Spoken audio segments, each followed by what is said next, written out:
December 5 ഒരു വിസ്മയം തീർക്കുമോ? തീർക്കണം.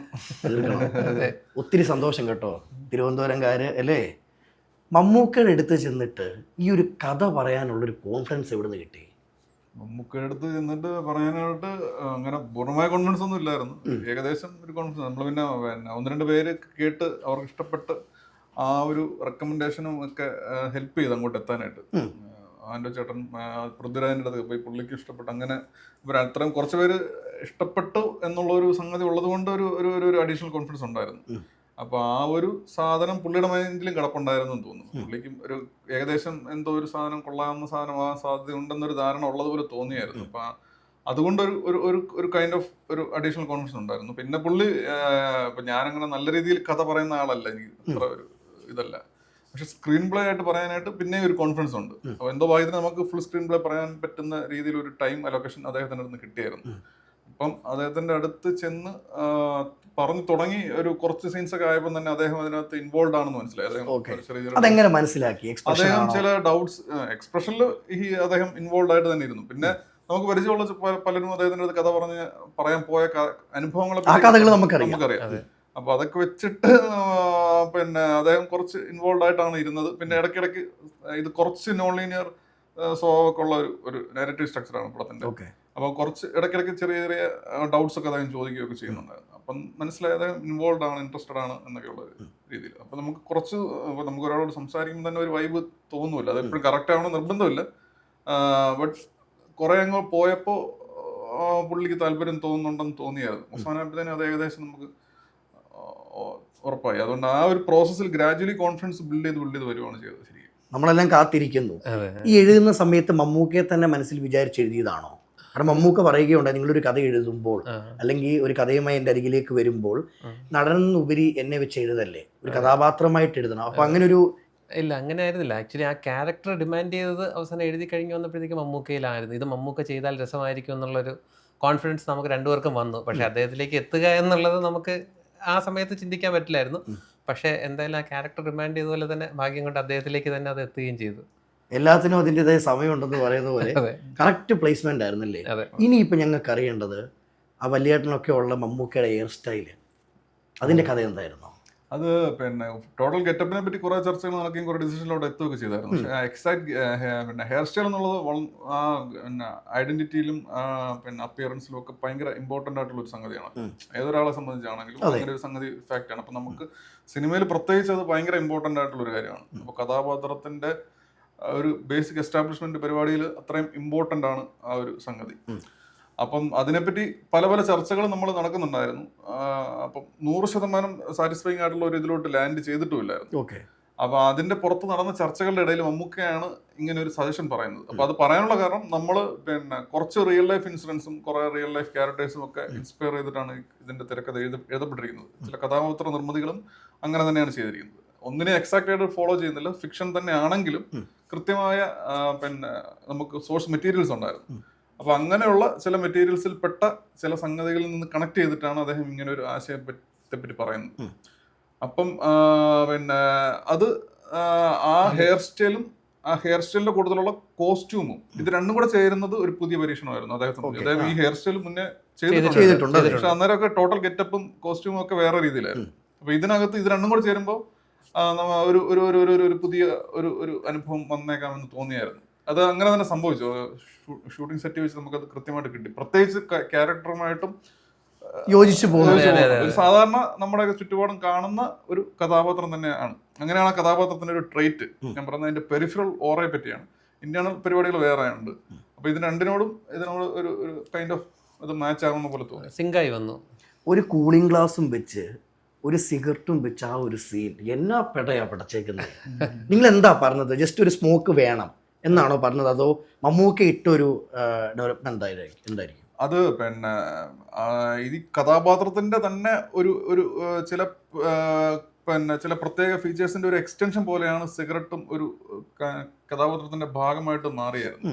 അങ്ങനെ സിഗരറ്റ് ഒരു ടൂളായിരുന്നു നമ്മുടെ എഴുത്തിലുണ്ടായിരുന്നു. പക്ഷെ ആ സാധനത്തിനെ പുള്ളി വേറൊരു രീതിയിൽ എൻഹാൻസ് ചെയ്ത് മാറ്റിയായിരുന്നു. അത് കഥാപാത്രത്തിന്റെ സാന്നിധ്യത്തിനെയും കഥാപാത്രത്തിന്റെ ചില മൂഡിനെയൊക്കെ എസ്റ്റാബ്ലിഷ് ഇത് ഭയങ്കര പിന്നെ ഒബ്വിയസ്ലി കാണിക്കുന്ന രീതിയിലല്ല, ബട്ട് ഒരു സട്ടിലായിട്ട് അത് ആഡ് ചെയ്ത് ലെയർ ആയിട്ട് വന്നായിരുന്നു. അപ്പം ഈ പർട്ടിക്കുലർ സീനിൽ ഒരു പർട്ടിക്കുലർ സിറ്റുവേഷനിൽ ഒരു പർട്ടിക്കുലർ ഇമോഷൻ കൺവേ ചെയ്യുന്ന ഒരു മൂമെന്റ് ആണ്. ഡയറക്ടർ എന്ന നിലയിൽ നമുക്ക് ഗുണം ചെയ്തിട്ടുണ്ട്. ഒരുപാട് അതാണ് മമ്മൂക്ക എന്ന് പറയുന്ന ആൾ. എന്തുകൊണ്ട് അദ്ദേഹത്തിന്റെ കൂടെ നമ്മൾ ഒരു സിനിമ ചെയ്യുമ്പോൾ നമുക്കൊരു അഡീഷണൽ ഹൈയും ഗൂസ് ബംസും ത്രൂ ഔട്ട് കിട്ടുന്നു എന്നുള്ളത് നമുക്ക് മനസ്സിലാക്കാൻ സാധിച്ചു ഈ ഫിലിം മേക്കിംഗ്. എല്ലാവരും പറഞ്ഞു കേട്ടിട്ടേ ഉള്ളൂ. കാരണം നമ്മൾ ഒരിക്കലും അറിയുന്നില്ല, നമ്മൾ ഒരു ഫിലിം മേക്കിംഗ് പ്രോസസ്സിൽ ഒരു ആക്ടർ എന്തുമാത്രം കോൺട്രിബ്യൂട്ട് ചെയ്യുന്നുണ്ട് എന്നുള്ളത് പുറത്തുള്ളവർ അറിയണം എന്ന് ഒരു നിർബന്ധമില്ല. അങ്ങനെ അറിയേണ്ട കാര്യമില്ല, അറിയാൻ സാധ്യതയില്ല. കാരണം നമ്മൾ ഫൈനൽ ഔട്ടിൽ കാണുന്ന പിന്നെ മെയിൻലി ഡയറക്ടറുടെ വിഷൻ ആയിരിക്കും, ഡയറക്ടറുടെ പരിപാടി ആയിരിക്കും സിനിമ എന്നൊക്കെ പറയാമെങ്കിലും അതിൽ ഒരുപാട് കോൺട്രിബ്യൂഷൻസ് കാണും. മീൻസ് ഒരുപാട് കോൺട്രിബ്യൂഷൻസ് ഉൾക്കൊണ്ടിട്ടുണ്ടായിരിക്കും, അതേപോലെ അതിനേക്കാളും 10 മടങ്ങ് കോൺട്രിബ്യൂഷൻസ് റിജക്ട് ചെയ്യപ്പെട്ടുണ്ടായിരിക്കും. മീൻസ് ഞാൻ പറയുന്ന ഡയറക്ടറുടെ പെർസ്പെക്റ്റീവ് പറഞ്ഞാണ്. അപ്പോൾ അതിൽ മമ്മൂക്ക എന്ന് പറയുന്ന നടൻ എന്തുകൊണ്ടാണ് ഒരു സിനിമയെ എങ്ങനെ എൻഹാൻസ് ചെയ്യുന്നത് എന്നുള്ളത് ഒരു ഡയറക്ടേഴ്സ് പെർസ്പെക്റ്റീവിൽ കാണാൻ സാധിക്കും. അതുപോലെ അദ്ദേഹം ഇൻപുട്സ് തരുന്നുണ്ട്. ഇപ്പം നമ്മളിങ്ങനെ ഒരു സിഗരറ്റും പിടിച്ച് ഇങ്ങനെ ഒരു ലുക്ക് കൊടുത്ത് ഇങ്ങനെ നിൽക്കുന്ന സാധനമാണെന്നൊക്കെ പറഞ്ഞെങ്കിലും അതിനകത്ത് ആ ഒരു മൂവ്മെന്റും പരിപാടികളും പിന്നെ നമ്മൾ പറഞ്ഞ ആ ഇമോഷൻ തന്നെയാണ് അദ്ദേഹം കാണിച്ചിരിക്കുന്നത്. പക്ഷെ അദ്ദേഹത്തിന് മാത്രം പറ്റുന്ന രീതിയിൽ ഒരു സാധനം ഇട്ടിട്ടുണ്ട്. നമുക്കത് കാണുന്ന എല്ലാവർക്കും മനസ്സിലാവും. നമുക്ക് വേണ്ടതും അതായിരുന്നു.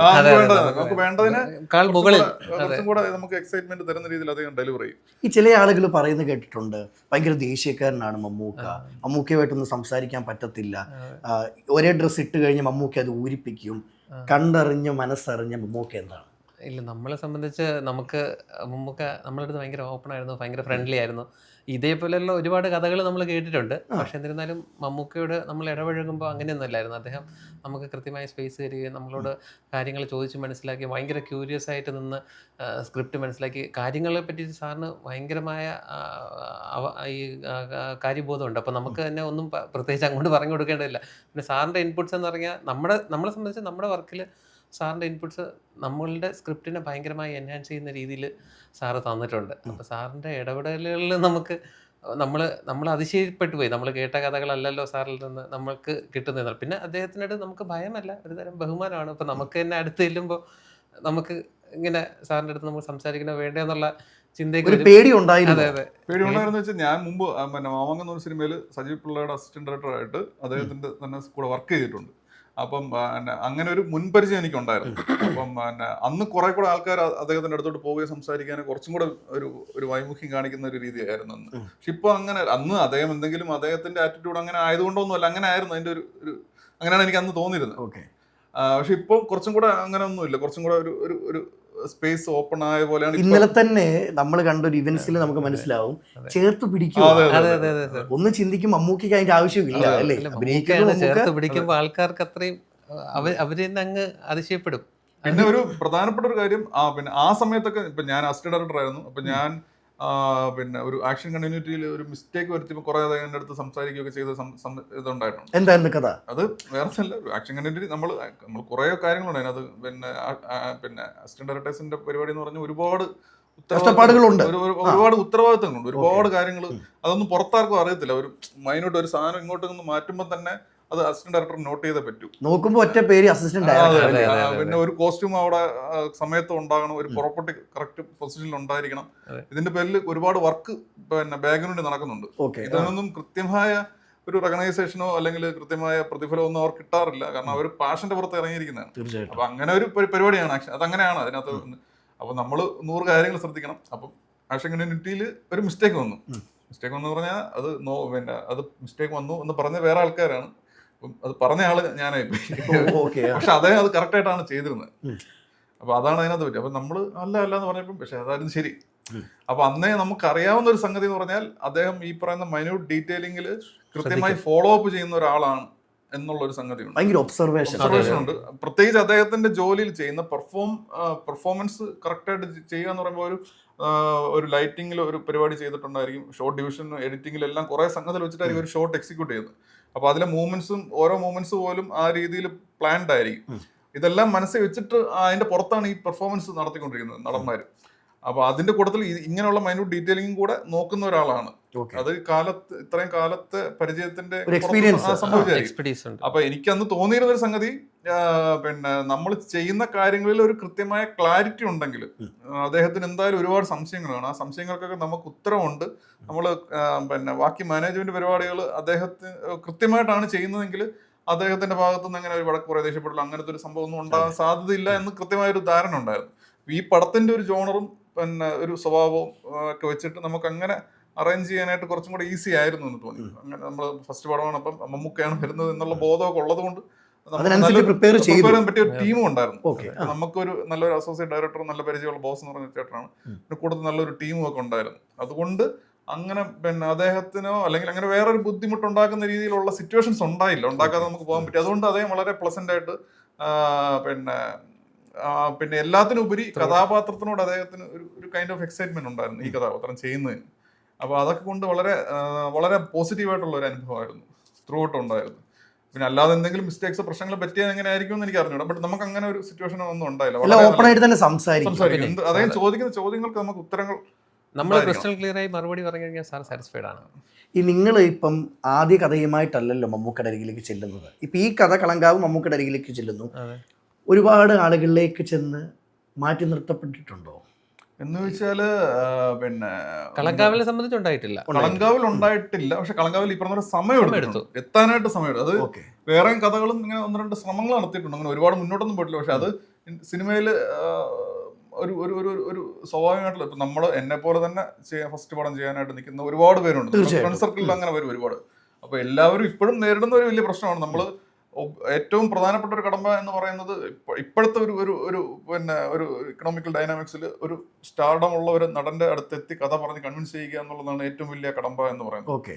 അതാണ് ഏറ്റവും റിസ്കിനേക്കാൾ ഉപരി ഏറ്റവും വലിയൊരു കടമ്പ അതാണ്. അങ്ങോട്ട് എത്തിച്ചേരുക എന്നുള്ളത്, ഒരാളോട്ട് എത്തിച്ചേരുക എന്നുള്ളത്. നമ്മളിപ്പോ എന്തൊക്കെ പ്രൊഫൈൽ പറഞ്ഞാലും എന്തൊക്കെ എക്സ്പീരിയൻസ് പറഞ്ഞാലും ഫസ്റ്റ് പടം ചെയ്യുന്ന ആളാണോ കുറച്ച് ബുദ്ധിമുട്ടാണ്.